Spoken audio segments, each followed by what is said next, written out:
மாநிலங்களுக்கு நிதி ஒதுக்குவதில் மத்திய அரசு ஓரவஞ்சனையாக செயல்படுவதாக மதிமுக பொதுச் செயலாளர் வைகோ குற்றம் சாட்டியுள்ளார்.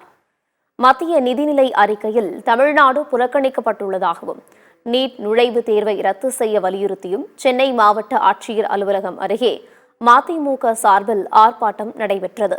அப்போது பேசிய வைகோ, திராவிட இயக்கங்களை தவிர வேறு எந்த கட்சியும் தமிழ்நாட்டை கைப்பற்றி ஆள முடியாது என்று கூறினார். தமிழ்நாட்டிற்கு நிதி ஒதுக்குவதில் மத்திய அரசு பாரபட்சம் காட்டுவதாக குற்றம் சாட்டிய அவர், நீட் தேர்வை ரத்து செய்ய வேண்டும் என்று வலியுறுத்தினார். மேகதாதுவில் அணை கட்ட அனுமதிக்கக்கூடாது என்று குறிப்பிட்ட வைகோ, செபி நிறுவனத்தின் மீதான குற்றச்சாட்டுக்களை நியாயம் கிடைக்க வேண்டும் என்றும் தெரிவித்தார். இப்பொழுது நிதிநிலை அறிக்கை போட்டார்களே, 37,500 கோடி ரூபாய் நமக்கு வேண்டும் என்று முதலமைச்சர் எழுத்து மூலமாகவும் வாய்மொழி மூலமாகவும் எம்பிக்கள் மூலமாகவும் பிரதமரை வேண்டிக் கொண்டார். ஆனால் ஒரு ரூபாய் கூட ஒதுக்கவில்லை என்பதும், பீகாரிலே அவர்களுக்கு இடையிலே ஆதரவு போய்விட்டது.